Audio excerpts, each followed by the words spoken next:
नमस्कार दोस्तों आज हम बात करेंगे ट्रेडमार्क रिटर्न आर्ग्यूमेंट के बारे में। दोस्तों ट्रेडमार्क रिटर्न आर्ग्यूमेंट क्या होता है? दोस्तों आपने देखा होगा जब कोई व्यक्ति यानी हम या आप जब कोर्ट में हेयरिंग अटेंड करते हैं, जो कोर्ट में जो ट्रेडमार्क की हेयरिंग अटेंड करते हैं, क्योंकि आप जब हम लोग हेयरिंग अटेंड करते हैं तो उसमें दोस्तों हेयरिंग का जो टाइम फ्रेम होता है बहुत जगह बहुत कम होता है, जैसे अप्रोक्सीमेट 3 से 5 मिनट के अंदर। जी हाँ दोस्तों, अगर आपकी ट्रेडमार्क हेयरिंग होती है, अगर आप हेयरिंग को अटेंड करते हैं या कोई अटॉर्नी ट्रेडमार्क अटेंड करता है, जैसे हमारी law firm Pawan Mishra and associate, मैं फाउंडर हूं दोस्तों उसका, ट्रेडमार्क अटॉर्नी। तो जब हम लोग ट्रेडमार्क की हेयरिंग अटेंड करते हैं दोस्तों, तो उसके अंदर एक कॉमन चीज होती है दोस्तों कि आप जो हमारे रजिस्ट्रार होते हैं, जब हम लोग हेयरिंग अटेंड करते हैं तो वो सीधा कहते हैं कि आप रिटर्न आर्ग्यूमेंट सबमिट कर दो, यानी आप रिटर्न सबमिशन डाल दो। आप रिटर्न आर्ग्यूमेंट आपका जो भी आपके केस के फैक्ट है, जो भी आपके केस के ग्राउंड्स हैं, आप उसको रिटर्न में सबमिट कर दीजिए। दोस्तों ऐसा क्यों बोला जाता है? दोस्तों जो ट्रेडमार्क जो रजिस्ट्रार होते हैं, बहुत जो रजिस्ट्रार होते हैं, वहाँ पे टाइमिंग फ्रेम बहुत कम होती है। जब हम लोग हेयरिंग को अटेंड करते हैं, जो ट्रेडमार्क की हम लोग जब हेयरिंग को अटेंड करते हैं, तो उसमें यह बोला जाता है, क्योंकि टाइमिंग बहुत कम होता है दोस्तों, मान के चलो 3 से 5 मिनट का तो टाइम होता ही होता है, अदरवाइज कहीं पे और कम हो सकता है, कहीं पे 1-2 मिनट का ज्यादा हो जाता है दोस्तों। लेकिन जो आर्ग्यूमेंट होती है दोस्तों, बहुत इंपॉर्टेंट पॉइंट होता है वो, क्योंकि आपको पता है जो लास्ट स्टेज होती है केस की वो आर्ग्यूमेंट होती है। आफ्टर आर्ग्यूमेंट, जी हाँ दोस्तों, आफ्टर आर्ग्यूमेंट या जजमेंट पास हो जाती है, या ऑर्डर पास हो जाता है, या डिग्री पास हो जाती है। वो या तो आपके फेवर में हो सकती है या तो आपके फेवर में नहीं हो सकती है दोस्तों, क्योंकि बहुत इंपॉर्टेंट पार्ट जो पूरे केस का जो पार्ट होता है वो आर्ग्यूमेंट होती है दोस्तों। आर्ग्यूमेंट इन द सेंस, अगर आपको समझ में नहीं आ रहा, आर्ग्यूमेंट का मतलब होता है बहस। बहस मतलब एडवोकेट, यानी एडवोकेट और जो जज साहब है उनके बीच में बहस होती है। आपके ट्रेडमार्क केस को लेके आपका कॉपीराइट का केस हो सकता है, आपका डिजाइन का केस हो सकता है दोस्तों, उसके अंदर बहस होती है। क्योंकि आपको पता है जो आर्ग्यूमेंट होती है, जो बहस होती है, उसमें टाइम लगता है, और जब हम लोग हियरिंग को अटेंड करते हैं तो उसमें ज्यादा टाइम सामने वाला नहीं दे पाता है, क्योंकि उनके पास क्यूब होती है, बहुत जो कोर्ट की हियरिंग होती है, बहुत सारे एडवोकेट यानी बहुत सारे केसेस चल रहे होते हैं दोस्तों,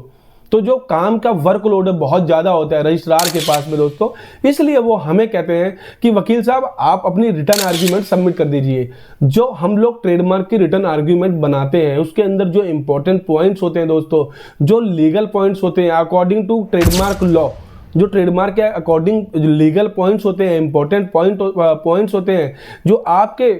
जो ट्रेडमार्क है या आपका कॉपीराइट या आपका डिजाइन या पेटेंट, हमें लगता है कि आपके फेवर में कौन कौन से ग्राउंड्स बन सकते हैं जिससे कि आपके जो ट्रेडमार्क है या कॉपीराइट है आपके फेवर में ऑर्डर पास हो जाए। वो ग्राउंडों को हम रिसर्च करते हैं, जो हमारी टीम है, जो ट्रेडमार्क की हमारी टीम है, पूरी रिसर्च करती है दोस्तों, कि उसके ऊपर जो हमारे क्लाइंट्स है कैसे उनका बेनिफिट हो सकता है, कौन से ऐसे पॉइंट्स है उस केस के अंदर, कौन से ऐसे पॉइंट्स है, कौन से ऐसे फैक्ट्स है, कौन से ऐसे ग्राउंड्स है जो हमारे क्लाइंट के फेवर में सीधा डायरेक्टली जाए दोस्तों। तो हम लोग जब रिटर्न आर्ग्यूमेंट बनाते हैं दोस्तों तो बहुत केयरफुली तरीके से, जी हाँ दोस्तों, क्योंकि वो लास्ट स्टेज होती है केस की, तो बहुत केयरफुली तरीके से उसको बनाना पड़ता है। रिटर्न आर्ग्यूमेंट दोस्तों एक कोई ऐसा चीज नहीं है कि कोई भी व्यक्ति उसको बना लेता है दोस्तों। जिसको लॉ की नॉलेज होनी चाहिए, लॉ के अंदर भी ट्रेडमार्क की नॉलेज होनी चाहिए, आईपीआर की नॉलेज होनी चाहिए, जो हमारा इंटेलेक्चुअल प्रॉपर्टी राइट्स है यानी आईपीआर है,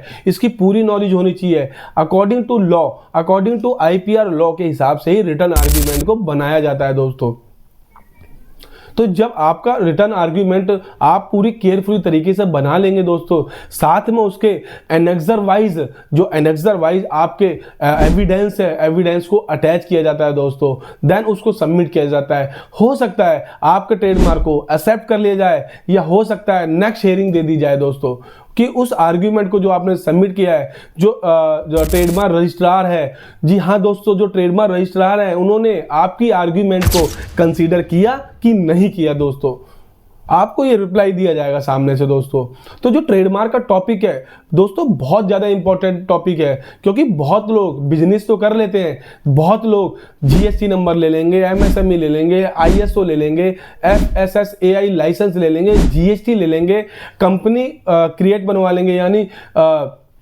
कंपनी क्रिएट करवा लेंगे, प्राइवेट लिमिटेड कंपनी बनवा लेंगे, बट वो ट्रेडमार्क नहीं लेते दोस्तों। सबसे बड़ी चीज तो ट्रेडमार्क है। अगर आपका बिजनेस चल गया, बाई चांस आपने ट्रेडमार्क नहीं ले रखा, आपका बिजनेस चल गया दोस्तों, तो उसके बाद क्या होगा? कोई भी व्यक्ति कॉपी कर सकता है उसको, और जब कॉपी कर लेगा तो जो आपका बिजनेस है उस पर दोस्तों सेल लग जाएगी, आपका स्टार्टअप एक तरीके से बंद हो जाएगा दोस्तों। जितने भी स्टार्टअप फाउंडर हैं, जितने भी स्टार्टअप फाउंडर इस वीडियो को देख रहे हैं, या कोई क्लाइंट हो सकता है, कंपनी का डायरेक्टर हो सकता है, कंपनी का ऑनर हो सकता है दोस्तों, आप अपना ट्रेडमार्क जरूर लीजिए। और अगर आपने ट्रेडमार्क को फाइल करवा रखा है दोस्तों, उसका स्टेटस को पता कीजिए कि हमारे ट्रेडमार्क का स्टेटस क्या है, उसकी कौन सी स्टेज में है, वो कौन सी स्टेज में, यानी एक्सेप्ट हो रखा है, ऑब्जेक्शन में है, रिफ्यूज हो गया है, अबेंडेड हो गया है, क्या क्या स्टेटस है उसका दोस्तों। तो जो रिटर्न आर्ग्यूमेंट होती है दोस्तों, मैंने इस वीडियो को सिर्फ ट्रेडमार्क रिटर्न आर्ग्यूमेंट के ऊपर ही बनाया था, लेकिन मैंने इसमें कई चीजें आपको बता दी है कि ट्रेडमार्क बहुत जरूरी होता है, बहुत ज्यादा इसकी फीस नहीं होती है दोस्तों। जैसे आदमी का लाइफ इंश्योरेंस होता है दोस्तों, जैसे व्यक्ति अपना life insurance, health insurance, term insurance कराता है, वैसे ही एक बिजनेस का एक तरीके से देखा जाए तो ये इंश्योरेंस का पार्ट है दोस्तों, क्योंकि आप अपने बिजनेस को सेव कर रहे हो, प्रोटेक्ट कर रहे हो एक तरीके से, कि दूसरा बंदा कॉपी ना कर पाए दोस्तों।